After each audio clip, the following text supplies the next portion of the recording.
Good evening. How's everyone doing tonight?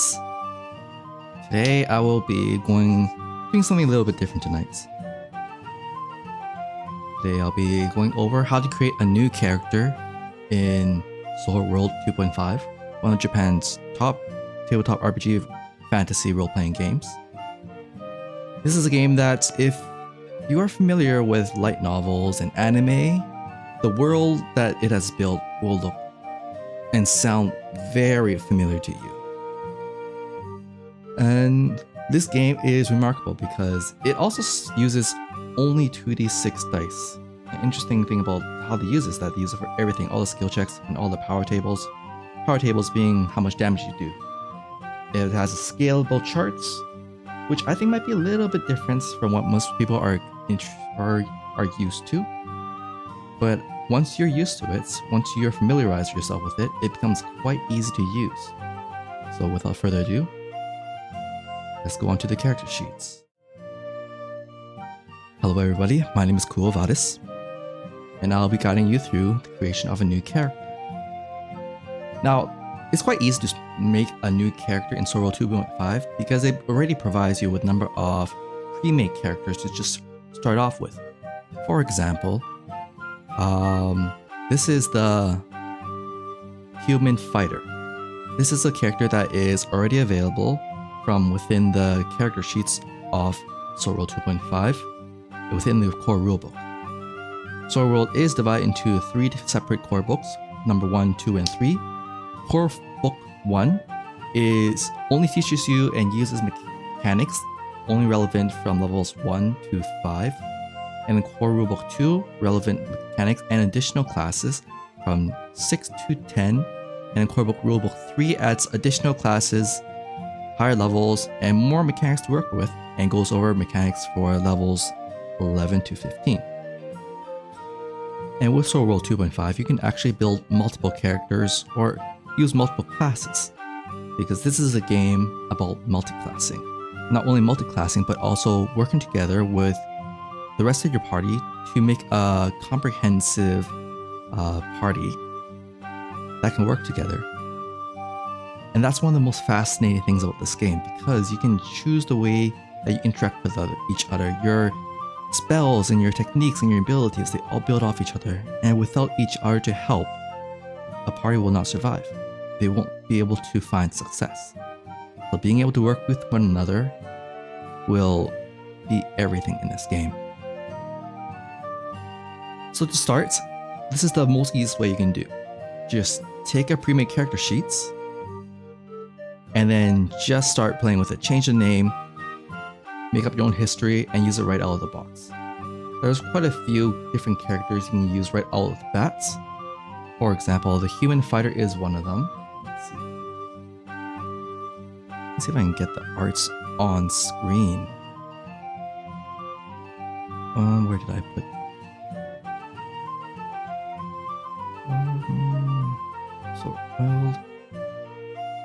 There's quite a number of different beautiful artwork. So the first one here is Human Fighter. Here's the first one. Human Fighter is what you would expect. They're good at running up to things, hitting them, and hitting them hard. The next character that is easily available is Elf Sword Priestess. Elf Sword Priestess, right there, is not only a spellcaster, but also uses swords and uses the Fencer class. So it's a lightly armored class, which has a more lethal ability than a fighter, where they can deal critical damage quite easily, or not so easy, but easier than the other classes. How to do critical attacks, I'll go over that later down the road. The next character class that is easily picked up is the Dwarf. This Dwarf here, got it in right there. This is the Dwarf Paladin, and they've combined the Fighter class and the Priest class to make what we can call the Paladin. After that, we have here the Magician. This is the Tablet Magician. And tablets are specialized in Sword World 2.5, and where they are very good spellcasters. In exchange, however, they actually cannot be priests. They cannot cast healing magic. The premate starts you off with a sorcerer and conjurer. Next, we have the Runefolk Gunner.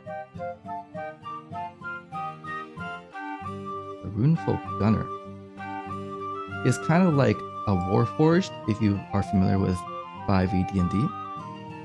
And here, the Artificer and the Marksman are put together to make the Artificer class. They are good at casting magic that utilizes mechanical magic items, as well as shooting guns.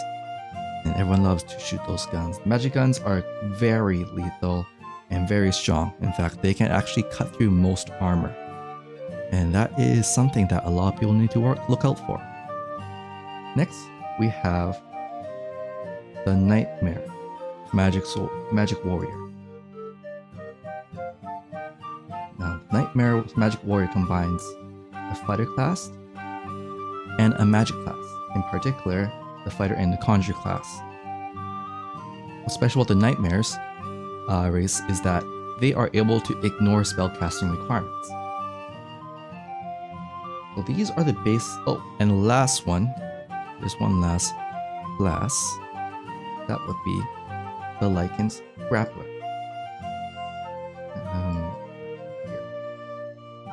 The Lycan Grappler is able to transform into a beast form to increase their strength and power. And as a grappler class, they're good at dealing multiple attacks. They'll smash you, kick you, and punch you, and they can even throw you to the ground, and putting a penalty on their targets so that everyone else can follow up more easily.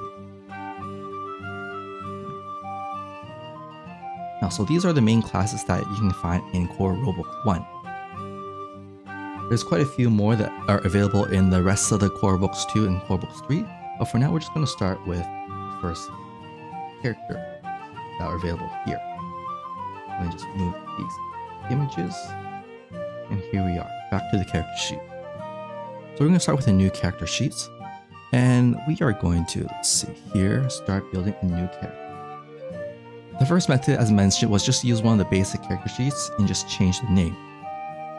However, here we're going to use the second method, which is detailed character creation. And to do this, we're going to create a new elf. What sort of elf? I actually have no idea yet, because we're going to see where this takes us. Let's see if I can bring the character elf back in.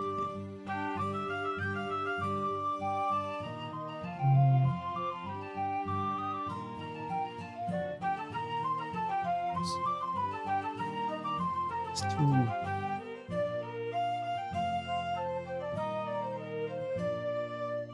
No. Let's clean this image up.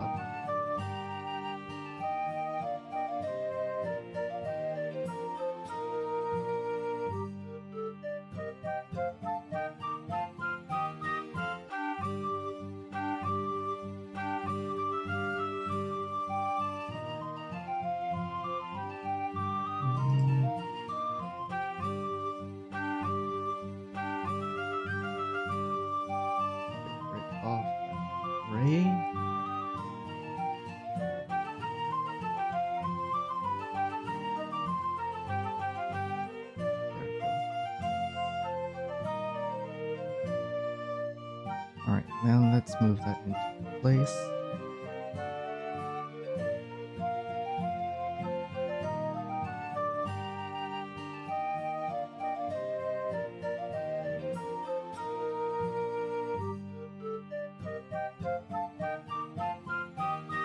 Let's slide it right there. There we go.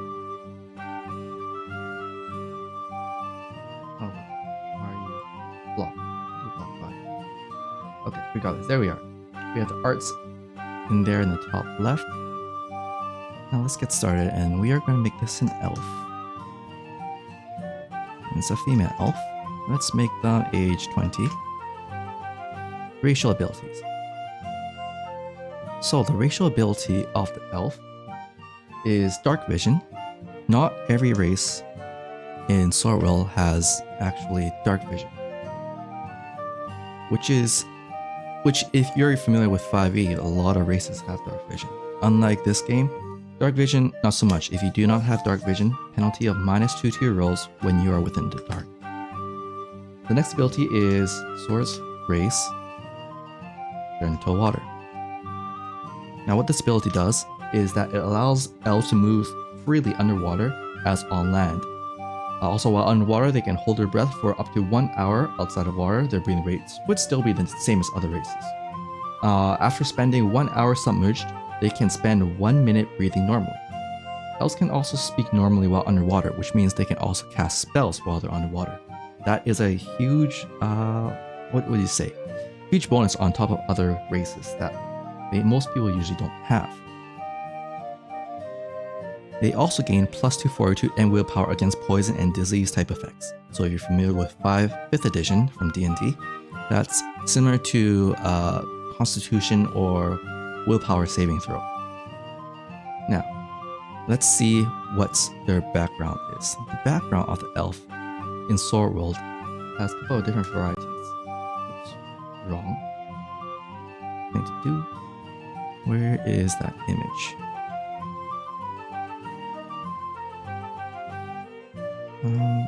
Here we go. Sword World 2.5.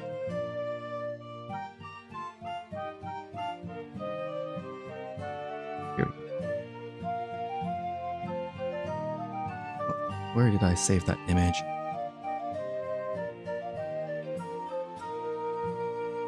Found it. Let's see here. Why can't I? We'll put it on screen.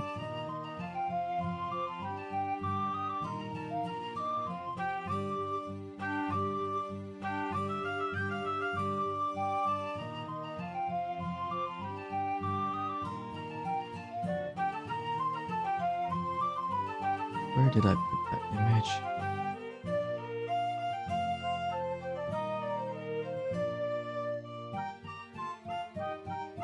Here we go. Alright, we're back. We're in business now. Okay, so here is from the core rulebook, elf background. So you can choose one of these and either a warrior, herbalist, cleric, manipulator, magician, or archer. And depending on what your background is, which we'll put in right here, you'll gain a different starter class. Of course, you can just actually pick the class on your own. But if you do that, well, sometimes you just want to roll. So depending on what you roll, a 2d6. 2 to 3 will be a warrior, 4 will be a herbalist, cleric will be 5 to 6, and so on. So let's see what we get. That is a 6. Alright, so with a 6, this elf will begin as a herbalist. Or, yeah, the cleric priest, sorry. Background will be cleric. And their first class will be a priest. And as you can see in the third column right here, the skill, body, and mind, you can have, let's see, 12, sorry, cleric has a stat array of 9, 5, and 12. This corresponds to your skill, body, and mind. So 9 goes to skill, 5 to body, and 12 goes to mind. Skill affects your dexterity and agility. Body affects your strength and vitality, and mind affects your intelligence and spirits. However, we're not quite done with the stats yet. Now, after that, we have remaining amount of experience. So each character, when you make a new character in Sword World, begins with 3000 EXP. After taking the priest class, which is a major class, major classes require 1000 EXP starting out front. So we're now left with 2000 EXP. Alright, that is done. Let's see here. Next, we determine the ability scores. And that will be along this correction row right here, A, B, C, D, E, and F. Here in this game, Sword World, copy the image here.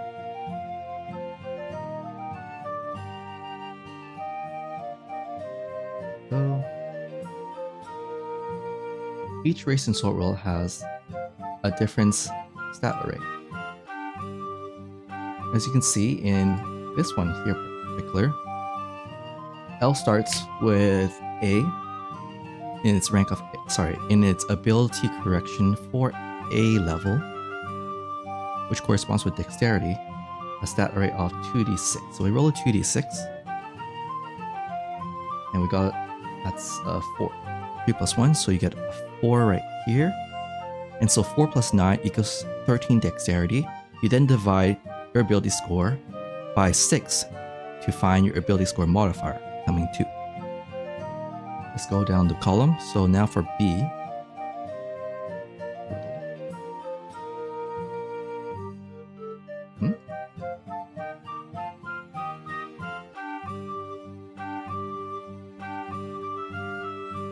why aren't you rolling?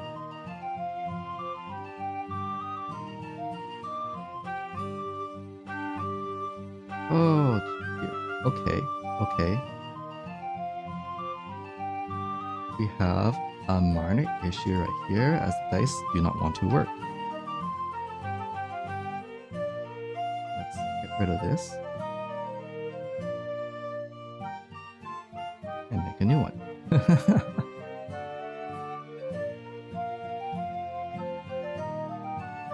There we go. Oh, this one is a 3. This is in the way. That right here. Okay, so that array of 3. Very unfortunate. The dexterity and agility of this priest is extremely low. Let's try again.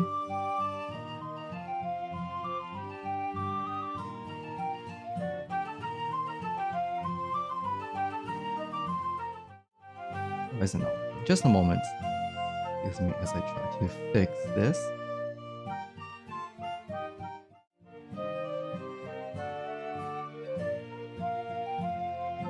Are you gonna roll?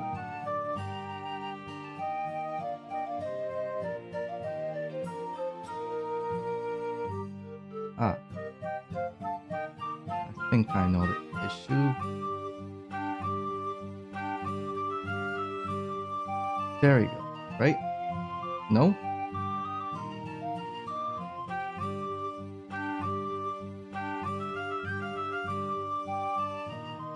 Why aren't you working? You were working when I tested you.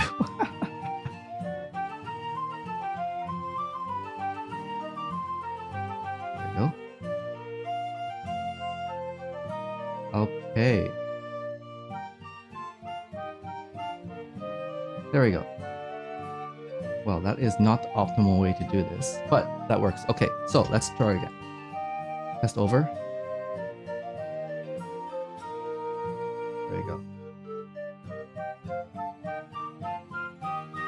Why is this not working properly?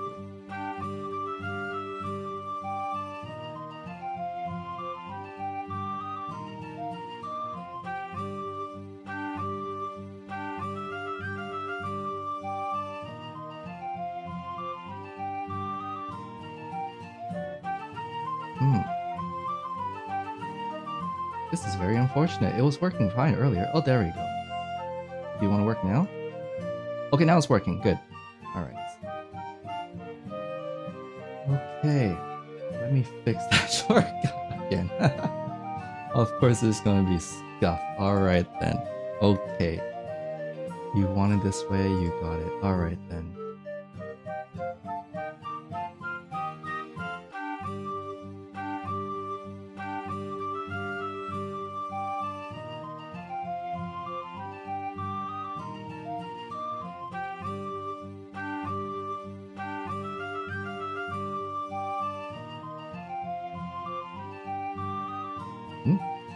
You're not working again? Alright. Okay. Alright, we'll just do it like that. Okay, we'll take that roll. 5. Comes a strength. Next. That is a 6. Ooh, these are quite low rolls. Next. 7. Okay, average. Next one here. And that will be 4. Ooh, quite low rolls across the board. Only one of them is average, and that's a 7. Quite fortunate. However, we're just keep on going with this one here. So, adding these numbers up, 9 plus 4 is 13, 9 plus 3 is 12, and so on down the board. And that is how you get the ability scores. Most of these don't really matter too much, except for agility, but I'll come back to that. The next thing that you get is divide these numbers by 6, rounding down, which is where you get the ability score modifiers, which is where the main numbers are going to be used. And that is how you get your basic ability scores. Last thing you might notice is this column for growth. And growth is actually something you gain at the end of each session. You might roll a 2d6. There we go.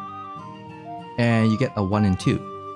So you get to pick one of these dice, either the 1 or the 2 column, and you can increase one of them by 1. And that increases your dexterity, and eventually you can actually increase them by quite a lot across the board like so, and that'll increase your ability score modifiers eventually. But this is where we're going to start right off the bat. The next thing that happens is we get to decide your next character class. Let me remove the dice real quick for you. So starting off the bats, you have a number of, let me get rid of some of these. Here we don't need that one anymore. Initial experience points table. So starting off the bat, major classes require 1000 EXP at level 1 and additional 1000 EXP at level 2. A minor class, they would only require 500 EXP and a 1000 EXP for the second level. And the higher you go, the more EXP is required, where major classes will always require more EXP, whereas minor classes will always require less EXP. The difference is that major classes give you more bonuses, more abilities, whereas minor classes give you smaller bonuses, more specific abilities that have a special use case. So since we have 2000 EXP left, we have quite a lot of options we can make. But first of all, we're going to increase to second level, and that would require 2000 EXP, so you have 1000 EXP left. Now we could take this character in the direction of either staying in the back and just giving them more casting abilities, or we give them additional abilities that will support in other areas. So since we're going to stick with more of a cleric character, let's kind of give them some additional bonuses elsewhere. For example, let's zoom this in a little bit. Make it a bit easier to see. There we go. We don't need this EXP table anymore. Slide that in top right there. Let's pick up the Scout class. The Scout class, level 1, is a minor class only requiring 500 EXP. As you can see, this table is already deducting your total, calculating your total EXP used.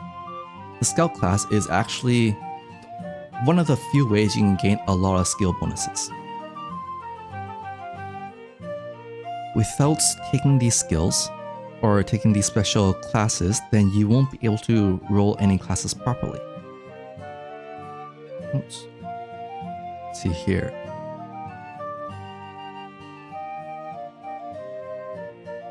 Where is that page? Skills? Here we go.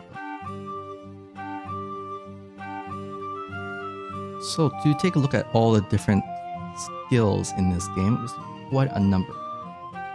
As you can see, these are the skill packages. There's a technique skill package corresponding to dexterity. There's a movements check package corresponding to agility, observation check package corresponding to intelligence, and knowledge, which corresponds to also intelligence. However, the thing is, if you don't have this specific class required, you won't be able to use these skills. If you take a look at the character sheet here. Let's see here. Where am I? Alright, so if you look here, check package 1. You're adding dexterity plus your scout level 1 plus dexterity 2, which gets you technique level 3. And so whenever you roll a scout check for pickpocket, disguise, conceal, disable device, or set trap, you can roll with a +3, 2d6 plus 3. Similarly, if you wanted to roll initiative or tumble, hide, acrobatics, climb, or follow from the movements for under scouts, then you can do that with also agility +1. So agility modifier is 2. Oh, you can't see it. There you go. LG of 2 plus scout 1 equals 3. However, you'll notice that intelligence is going to be 3 plus 1 equals 4. I'm completely hiding the scout there. There. 3 plus 1 equals 4. To roll 2d6 plus 4. Let's see here. What was that? What did I get? 4, 5, 6, 7 plus 3. So we rolled agility modifier plus 3. This would have been an initiative check. 7. Wait, I did not math that correctly. 4 plus 3 is 7, 8, 9, 10, 11. 11. Initiative check of 11. Go. Alright, get rid of that. And I'll get rid of this too. Next, let's see. Let's also pick up the Sage class. The Sage class is so that you can have this knowledge modifier. And the Sage class, if you might remember, Sage gives you appraise, cartography, pathology, herbology, insight, monster knowledge, literature, and engineering. It's quite a wide variety. But the most important thing here right now is to get monster knowledge. As for why that's important, we'll go over that. We'll go over that in a moment. Alright, Sage 1. And that requires 3000 EXP. So now you have 0 EXP left. Next thing that you have is the combat feats at level 1, 3, 5, and 7. Next thing to correspond to is your adventure level. So you have your class levels here, and you also have your adventure level up here. Your adventurer level is equal to your highest class. So right now the priest is the highest class at 2. So the adventure level is 2. However, if you over time and you level up different classes, perhaps you'll get your scouts at a higher level, so that becomes 4. And then your adventure level will also become 4. So return that to 1. Adventure level is actually one of the easier ways to increase your health points, and also additional skill bonus such as fortitude and willpower. Anyways, so let's go back to the feats. Let's see here. Detail creation, class acquisition. Oh, before that, since we picked up the Sage class, as an elf, you have trade common, and you also get Elven, read and writing. And as a Sage, you also get, let's say, skilled Dwarven, so that they can better converse with those dwarves that elves might not get along too well with. Alright, finally, combat feats. Let's see here, what would a spellcaster want? Well, as a priest, you're going to have lots of spells for healing, and sometimes you might want to be able to heal more than one person. Here, where are we here? Or perhaps you might want to target multiple people. So, let's give them... Alright, when all else fails, we take a look at something else. Wait, let me get rid of this. Here we go. Alright, so this is Sword World Wiki. This includes just about all the races, feats, and classes. So let's take a look at feats. And there's quite a lot here, but we're only looking at level 1. Let's see here. I think armor proficiency would be good. Allows them to wear heavier armor. However, that might be difficult since you might not have enough money to purchase that. So we're going to take meta magic targets. So meta magic targets, what this allows you to do is to target multiple characters with your spellcasting abilities, but only if they specifically target one person. As for the priest, spellcasting, you also get to choose a god, and each god comes with different abilities. We're just going to pick with go with Lithos, who's the standard god of he's basically the primary god of the world of Raxia. So all priests have to choose a god to start off with. And that's basically everything you need to worry about on the first half of this page for now. Down here you might see there's more resources you can show. We don't need to worry about that because the priest, scout, or sage do not require any of these abilities or resources. Now we're moving to the second half of the page. You can see that's actually already automatically filled out. As you can see, the monster knowledge is already a pretty important check. So it'll be 1 sage class plus your intelligence modifier of 3 equals monster knowledge 4. Monster knowledge is whenever you encounter a new monster, you can roll monster knowledge, which is 2d6 plus this modifier, which is 4, and you compare that against the monster. So this is a 5 plus 5 equals 10 plus 14. So if the monster has a target number of 13 or less, then you'll be able to gain access to all their information, read all their spells and abilities and skills, and also figure out what their weakness is. And weakness is really important in this game because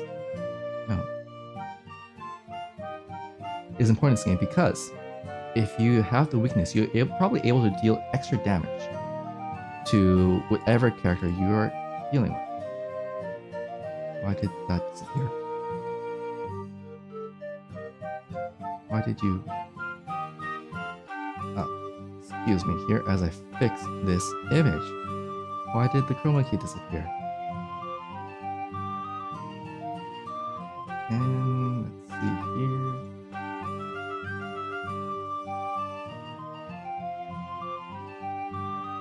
There we go. Alright, I'll have them stand right here.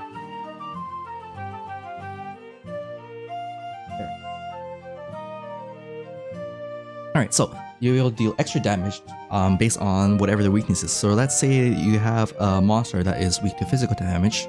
It will allow you to deal an extra 2 damage or 3 damage depending on whatever their stat block says. Next is the Scout and Tactician, which gives you your initiative. So that would be 1, which is your Scout class level, plus your Agility modifier, which is 2, which gives you initiative of 3. So rolling 2d6, get a 6, 7, 8, 9, 10, 11, initiative of 11. As long as you beat the monster's initiative of 11, your party will go take the first initiative, going first in the round, and then monsters, and you go back and forth. Next is your movements. You'll notice that your movement is actually equal to your agility modifier, 12. This is how much distance you can run if you're playing in standard combats or advanced combats. If you're playing in standard combats, if you move this distance, you can still attack with a melee weapon. However, if you are casting a spell or you are perhaps making a ranged attack with your bow gun or your arrows or your gun, in that case, you can only move your limited distance of 3 meters.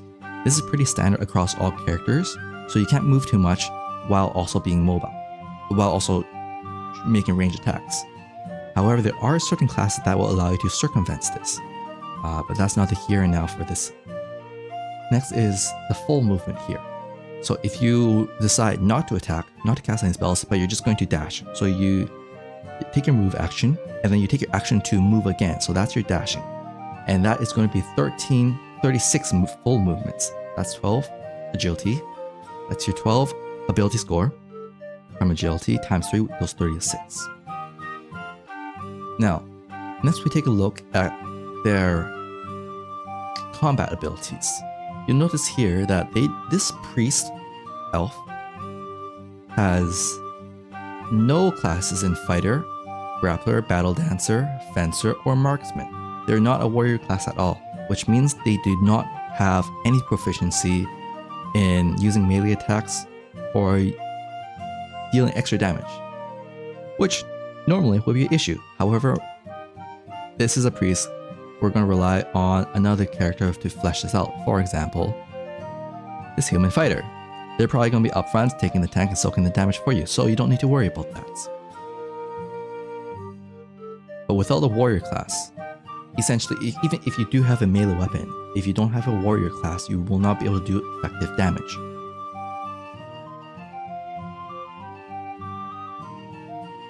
However, we still need to purchase some items here. As a priest, you need a holy symbol. And without a holy symbol, you cannot cast magic. So we're going to wear that around our neck. And that costs 100 gold. Just starting off, everyone has 1,200 gold. Minus 100. Alright, so you have 1,100 gold left. So what should we check to purchase? Oh, that's right, I forgot to mention, but as a spellcaster, there's actually some limitations on spellcasting too. For example, as a priest, you actually don't need to worry about wearing armor that's too heavy for you. Well, you do have to worry about whether it's too heavy for you, but and what I mean to say is that you don't need to worry about wearing metal armor, because as a priest, you're not limited by that, whereas sorcerer or conjurer, you are limited by what you can wear. Let's see here. Okay, so a priest. And when you cast so first of all, as a priest, you do require a magic medium. So this is the holy symbol which I have included right here. And when you're casting spells, you can only take limited movements, and you must be able to vocalize your spells when casting them. So you have to be able to speak out loud. This means you can't whisper it. You actually have to speak loudly. Next, let's see here. Of course, when you cast spells, you have to reduce your MP to cast, your magic points. But that's not quite too important right now. Next, let's purchase some equipments. Where are we here? First of all, let's purchase some weapons. Back to the wiki. We're going to look up some items.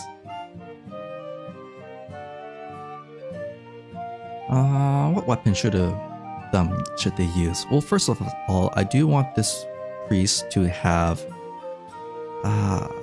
stave. Let's give them a stave. Let's give them a mage staff right here. It's cost 110 and gives you some extra defense as well. So let's copy this here. And then I will throw it up on screen. There we go. Back to the character sheet. So a mage staff here. Enter that mage staff right here. Stance, it requires 2 hands to use it. Minimum strength is 1, which is fortunate because our strength, as you can see, is 10. Right here. So this means that if you want to wear this equipment, it has to require less than that amount of strength.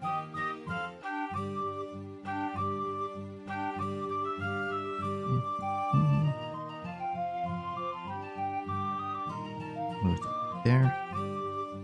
Weapon accuracy, you gain a +1 to weapon accuracy, and there's no class you can use. You don't have any fighter classes, so you don't gain any extra accuracy. You don't add anything from dexterity. If you had a warrior or a fencer class, perhaps you could, but not in this case. Next, the power of this is 11, and this sheet will auto-calculate the rest of those numbers for you. The critical value of this weapon is 12, which is quite unfortunate because as a 12, that makes it extremely difficult to make a critical hit. Extra damage is 0. So, here's the situation. Let's say this priest is caught off guard and there's an enemy goblin that managed to get past your frontline tank and land right in front of you. This priest would be very much in trouble because if they were to try and attack this goblin, they roll a 2d6 plus 1 actually to hits. And what number is that? 3. Yeah, this is not rolling very well. So with a 3 plus 1, that's accuracy of 40 hits. You're not going to be doing much damage. Let's try again.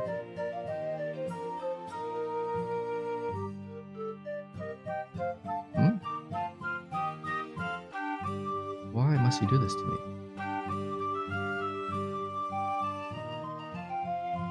6 plus 1, 7. Still not very good. This priest is going to be in much trouble. So let's hope that they have some armor to protect them. First of all, the mage staff has a special effect where they get a +1 to defense. Now let's take a look at some armor. Let's get rid of this too. Armor. Metal armor. Let's get this elf well equipped.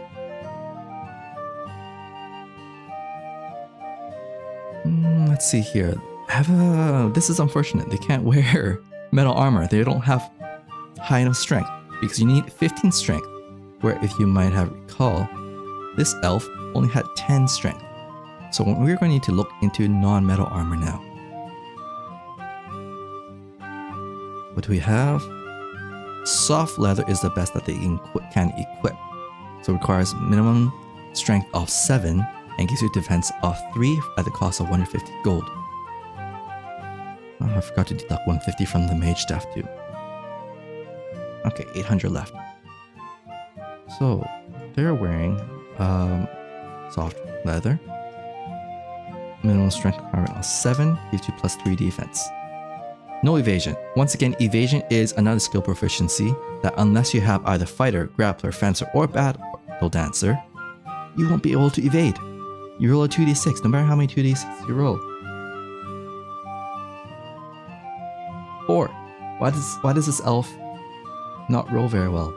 It's just a 4 to evade, and that's not very good. You want at least something better than that, perhaps a 10 or something to be able to easily avoid most attacks at lower levels.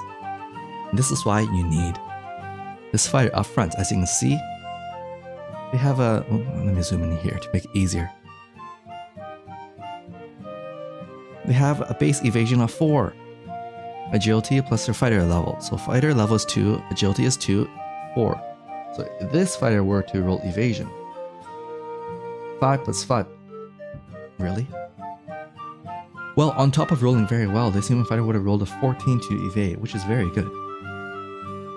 Back to this elf. Let's see, anything else that they can add? Well, casting spells. So whenever you cast a spell with this priest, let me pull up some spells. Spells. And divine spells.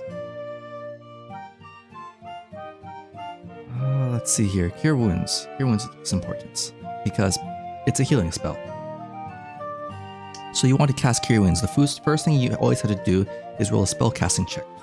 So spell casting check is 2d6 plus your magic power. So 2d6, 4, 5, 6, 7 plus 5 is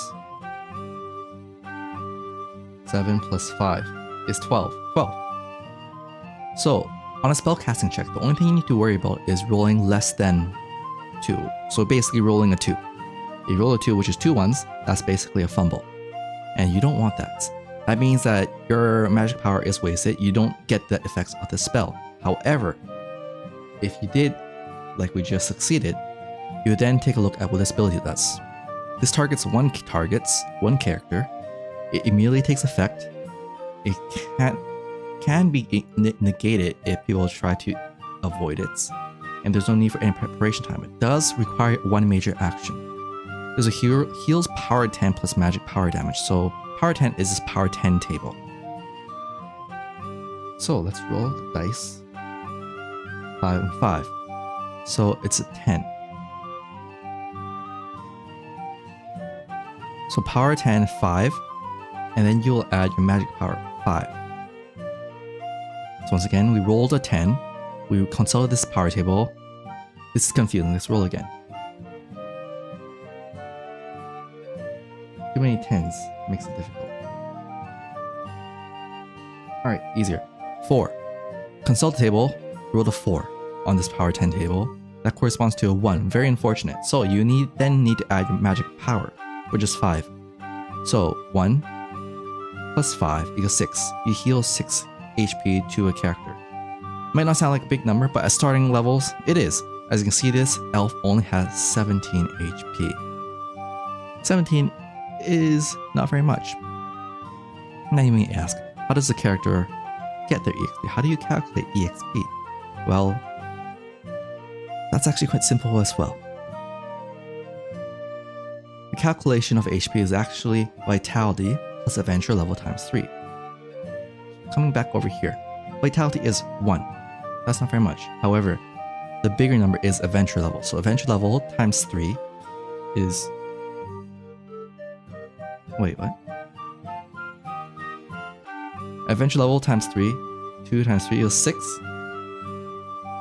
Plus vitality. Oh, right. Not not ability score modifier, but the ability scores. 11. So 11 plus 6 is 17. That's how you get your HP. Your MP. Now this is calculated by calculating all your magic classes. So it equals to your total level of all magic classes, multiply that by 3, and add your spirits. So in this case, we have a priest level 2 times 6. So 2 times 6. And then you add your spirit, which is 16. Wait, what? Did I calculate that right? Total level of all magic classes times 3 plus your spirit.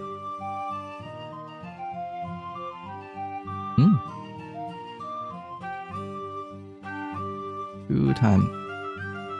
Oh, I multiplied by 6. 2 times 3. 2 times 3 plus 16. I cannot do the math properly. Which equals 22, and that's how you get your max MP. The easiest way to increase your MP is increase your number of wizard classes. That can be either increasing this class, the priest, to level 3, which would require, as you can see, 1,500. Or you can actually pick up a new wizard class, such as Artificer for 1, for 1,000 EXP. And that also increases your MP. So as you go up to higher levels, let's say 6, it might be better worth if you instead, rather than... Okay, let's see here. From level 6 to level 7, how much EXP would you need? 3,000 EXP? Yes, 3,000 EXP to go from priest level 6 to priest level 7. Whereas, and that will only gain you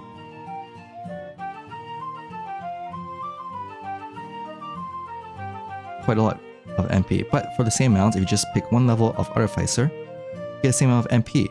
And that only costs you 1,000 EXP. Sometimes you might want to spread your levels out a little bit. Make it easier for you to gain more levels. Or magic power. And MP. Now let's see here. For adventure set, that costs 100 gold, I believe. Oops.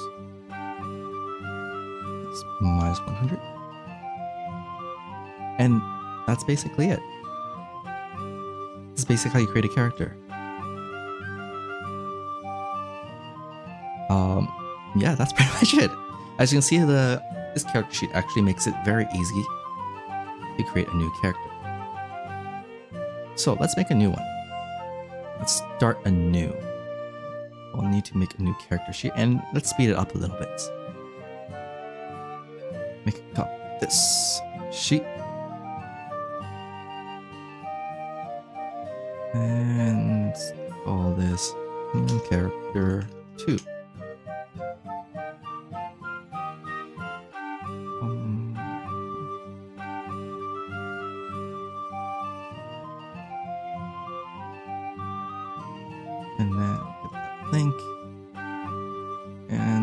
Let's drop it in here. There we go. That is not the right character link.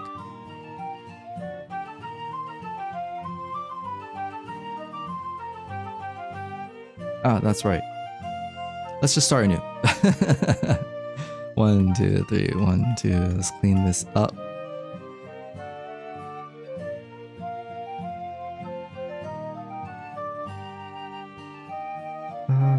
There we go. Clean, clean, clean. Back to 1,200 gold. For that holy symbol. Don't need this. Don't need this.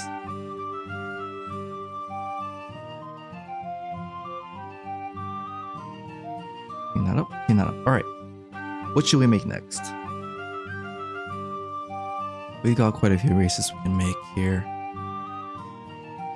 Let's see. Human, elf, dwarf, tabbit, runefolk, nightmare, lichens. 1, 2, 3, 4, 5, 6, 7.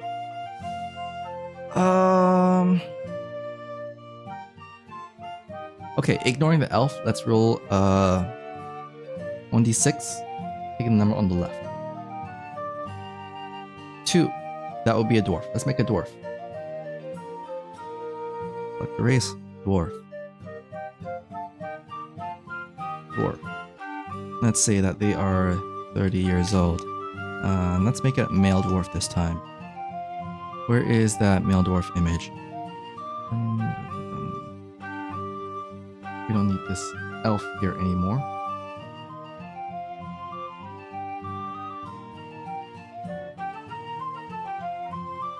Oh, that's the wrong one. Character art. Oh, wait, where did I put that image? Okay, that's...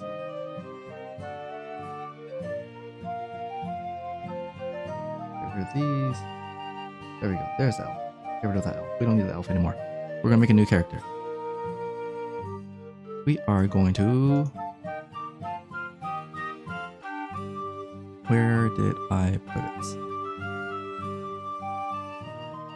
Images. We're gonna need that dwarf to come back out.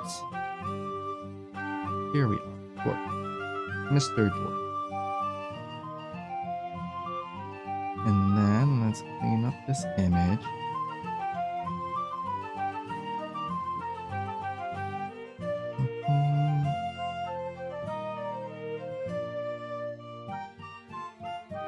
There we go. Oops. There we go. Let's put our dwarf right here. Alright. What is a dwarf's special abilities? Let's zoom in here to make it easier to see. A dwarf has dark vision as well. Remember what I said about not all races having dark vision? Well, elf and this dwarf has dark vision. Next, they have Swords Grace Flame Body. What does this do, you may ask? Swords Grace Flame Body means that dwarves flat out do not take fire-based attacks, physical or magical. That means they just ignore fire damage. Unless they wish to do so, they will not be affected by fire or have anything on them set by fire. Now that's quite fabulous. Next thing we do is look at their background. As you remember, this is what sets their basic stat array. And here is... Nope, that is not it. Get rid of that. I don't need that. Here, dwarf backgrounds. Archer, warrior, brawler, cleric, magitech. Let's see what we end up with. I am hoping that this time we get something that is quite conducive to our elf priest. So let us roll the 2d6. What do I get? 8. A cleric? Ah, we already have a cleric. Okay, okay. Let us reroll this. We will need another priest. This time it is 7. Brawler, a grappler. Oh, awesome. Okay, I do want a grappler in here. Grappler will be very helpful. So, this starts off with the background of brawler. Their stat array is 5. 5, 10, and 5. And they have, so the grappler class is also a major class, so they have 2000 EXP left. Actually, I think grapplers are really cool classes. So I'm gonna make this level 2. And let's see here. Let's get them the ranger subclass. 1. No, let's make them an enhancer. Enhancers are actually from Core Rulebook 2, and I'll talk a little bit about it, but they're a really cool class. Enhancer. Oh, actually, maybe I will give them Ranger as well, just to round out the EXP. So now he has 0 EXP left. All right, that's done. Get rid of this. Get rid of this. Okay. Next, what are we looking at? Let's see here. Ability scores. Dwarf. This is gonna be fun. Dwarf has quite a varied stat array, quite different from the other classes. There we go. The dwarf right here. 2d6 is for 6, so they have very high dexterity. Or not very high guarantee, but it's very likely that they'll have a very good stat array for their, or correction, for their dexterity, which is offset by their skill number, which is the 5 right here. So though you look like you might have low dexterity and agility for the dwarf, if you rolled really high on the correction, it actually increases that buff. Whereas if you look at number 10 right here, the body, it looks like it's going to be big. And well, for the dwarf, it is going to be good because this has a 2d6 and a 2d6 for C and D. Mind right here, this is going to be where the fun happens. It's very similar to the skill up here. So A and B corresponding to 2d6. 2d6 plus 6. Oops. Maybe I don't need to. Maybe let's just roll it. Okay, let's just start. Okay. 2d6. 5, 6. Oh wow, this is going to be really high. 6 plus 5 is 11. Plus 6 is 17. That's some high dexterity right there. Alright. Let's roll again for the next one. It is a 1d, so we're just going to take the number on the left, which is a 2. Alright, next is an actual 2d6. Let's see here. That is 3, 4, 5. Or D is another 2d6. That is, oh, pretty good, 10.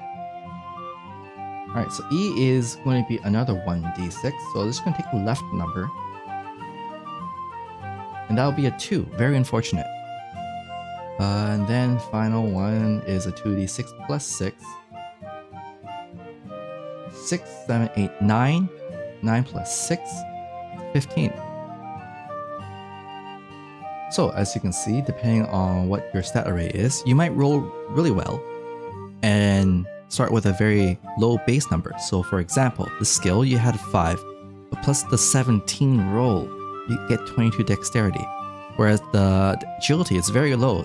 With a skill base of 5, with roll of 2, you only get a 7. The agility is very low on this, which is going to be interesting for a grappler. This grappler is going to be taking a lot of hits. Alright, Enhancer, Ranger. The Ranger class also has the similar dexterity and technique skill packages and movement skill packages, but the difference between the Scout and Ranger is that the Scout specializes in using these abilities in all locations, so that includes cities, as well as general dungeons. The Ranger, however, specializes in using these abilities in the wilderness, or outdoors, or anywhere where there is grass, parks, forests, of that nature. Another ability that Rangers have over Scouts is that they have bonuses, or they can add a bonus. Sorry, let's start again. They have proficiency in using potions and herbs, and this is one of the ways that you can recover your HP and MP outside of taking a rest. In Sword World, whenever you take a rest, you do not recover all your HP. By resting for 1 hour, a short rest, you will recover 10% of your max HP. If you have a full rest, which I believe is 6 hours, then you only recover 20% of your HP. However, if your MP is fully recovered after a full rest, and in the case of a short rest, you only recover 50% of it. Now, moving on. Combat feats. Oh, right. So, nice thing about Grappler is that they start off with chain attack. What is chain attack? You may ask. Chain attack allows you to attack twice, essentially. So grapplers don't have any specific fists.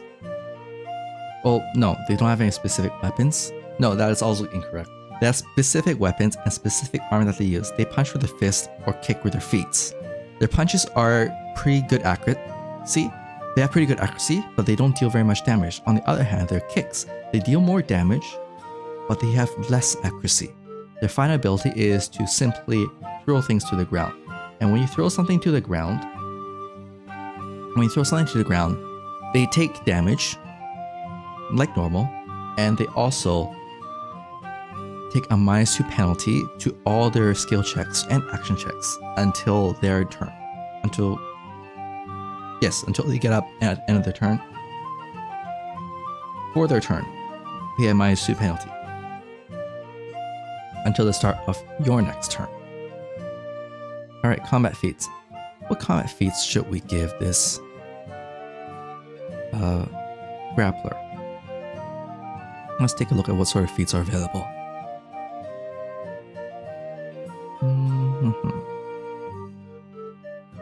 Let us give them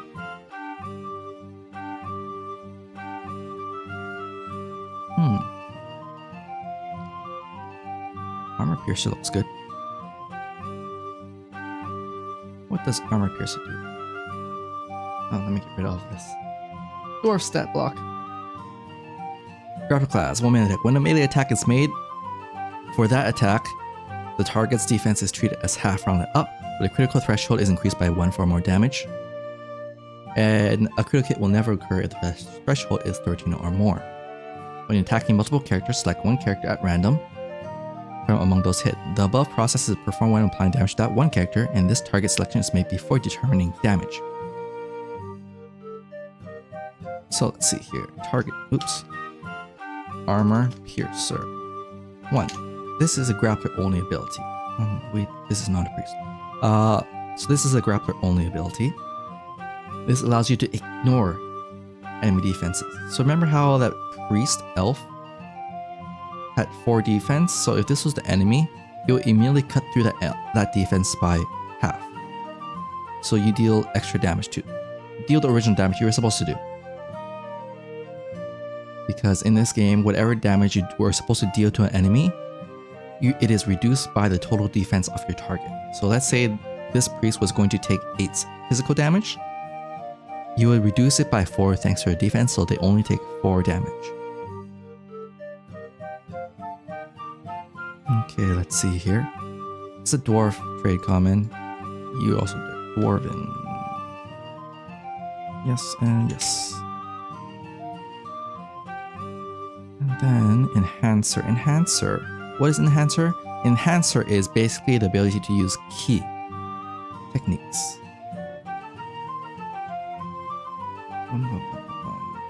I believe. Okay, let's take a look at the stats here. Okay, so this enhancer is going to have quite a beefy amount of HP. See, they already have 26. It can do pretty good damage, but their evasion is not very good. So let's give it a boost up. Let's boost up their evasion with Gazelle Feet. Gazelle Feet allows them to gain a +1 to evasion checks for 3 rounds at a cost of 3 MP. And you have 20 MP, so that's going to be pretty useful. Let's get the Gazelle Feet. Feet. Oh. Feet. F-E-E-T. There we go. Okay, there we go. Next. As you can see, they have no class proficiency in Sage or Rider or Scout or Tactician, so that means they are this grappler is completely relying on their allies to give them the monster knowledge so they can deal extra damage, as well as their allies to get the initiative so that your party can go first. Now, take a look at their movement. It is not very high. They got a limited movement of 3, but in most cases, this grappler won't need to worry about it. However, the normal movement is 7, which is quite low. So you're going to have some trouble getting up close to enemies. So let's hope that you can run in and hold some enemies down before they can run away from you. Alright, but this time the grappler does have proficiency in accuracy and extra damage. So the grappler has class level 2 plus dex modifier of 3 equals 5. Now, what abilities does the grappler have? I'm glad you asked. You might not have asked, but I'm glad you asked regardless. Alright, their fighting abilities.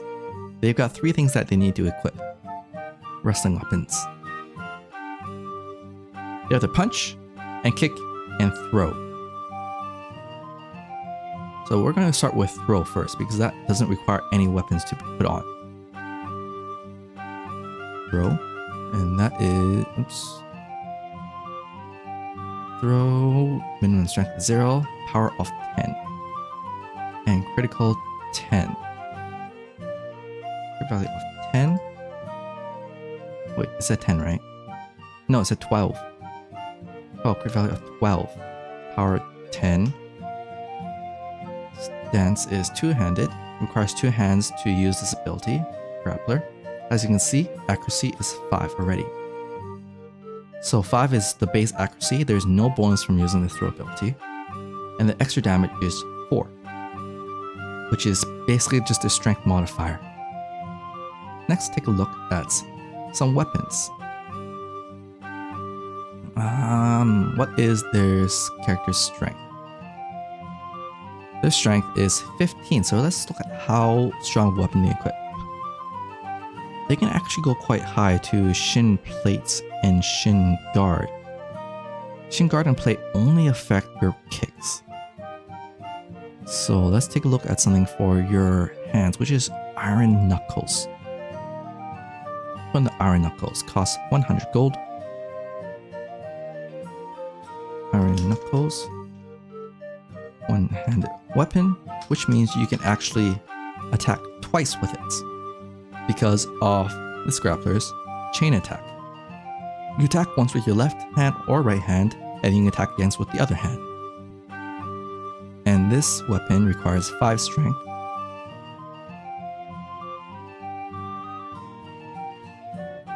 Strength. Weapon accuracy is +1. This also uses the grappler class. And the power is 5. And their critical value is 11. 0 extra damage. And the final thing is the kicks. What can you equip? Quite strong stuff. Let's get this. Do we want the Shin Plate or Shin Guard? Oh, most definitely want the Shin Plate here. However, we're going to need to worry about their armor as well. So let's see here. Items. And armor. So the thing about grapplers is that they can only wear specific armors that says a grappler can wear them. Let's see here. Grappler only and grappler may equip. These are the only 2 armors that the grappler may equip, in addition to Mimor's cloth armor, which is a magic item, as well as the combat maid and butler outfit. Yes, I know what you're thinking. Don't worry about it. So we should go for the point guard, which is 100 gold. Minus down to 100. Armors. Point guard. Let's see here. How much does it give? 1 evasion, 0 defense.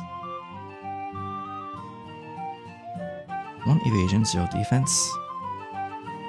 And then let's use up the rest of the money you get shin plates. One-handed for shin plates. One-handed for the feet. And the weapon, its minimum strength is 15, which is perfect because we have a strength of 15 for this dwarf grappler. -1 accuracy. -1 grappler. And the power is 25. And the chance of getting a crit is at 11.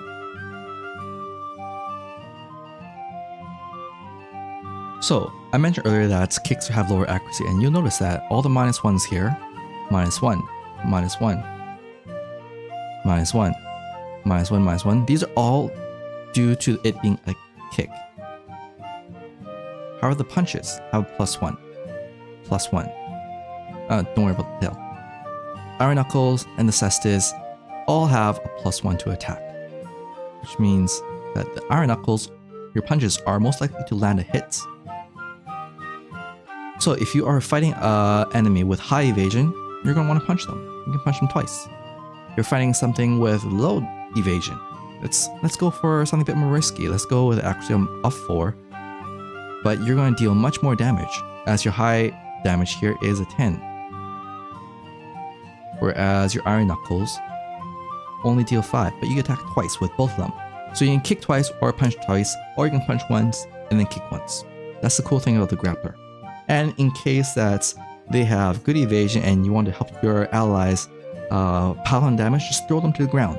Use throw. Accuracy of 5, throw them to the ground, they take damage of at most a 7 plus 4. And then you'll take, and then they get a -2 to the evasion to try and evade any attacks. So, let's say, roll 2 plus 1, that's terrible. Let's try again so I can actually explain this. There we go, 10. So accuracy of 10. So if you are punching something, you will get accuracy of 16 to hits. If you're kicking them, you will get an accuracy of 14 to hits. And if you're throwing them, you'll be accuracy of 15 to hits.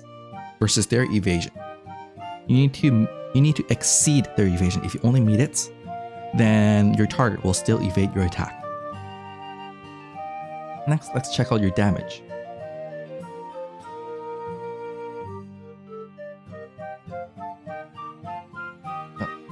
Get all the way here, dwarf. Dwarf! You're in the way. Oh, it's another 10.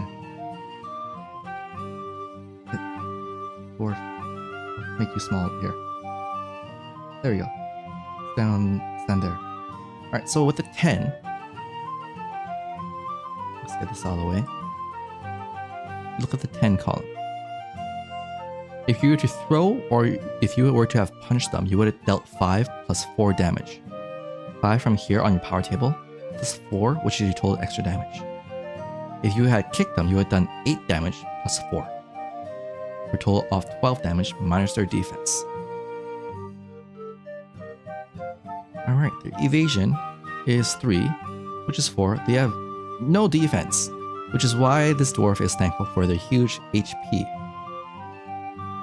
Willpower is higher for Tutude, and willpower is also high.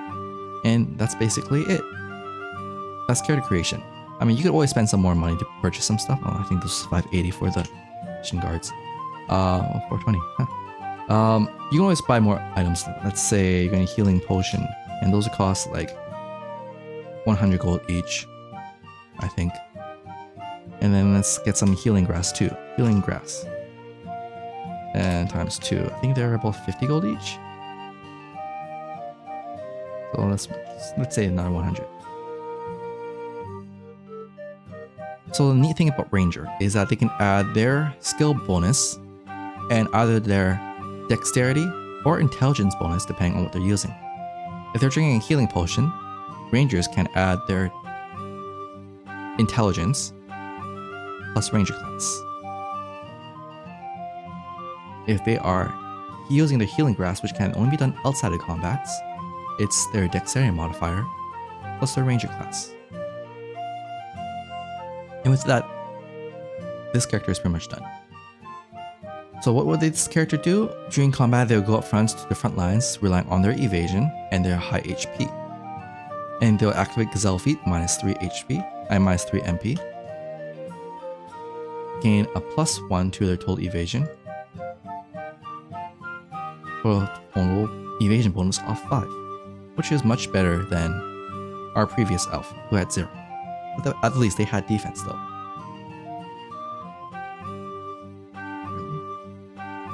Yeah. Yeah, this dwarf has no defense at all. Anyways, that's character creation. In a nutshell, that's how you do it. With this character sheet, it's very easy to do.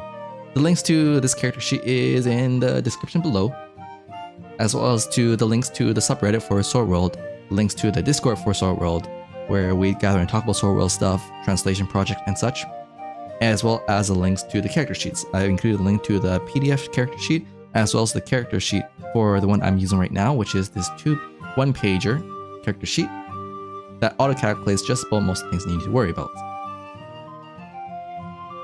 Alright, and that's it. That's Sword World 2.5. That's how you create the characters. And with that, we're done. Have a good night.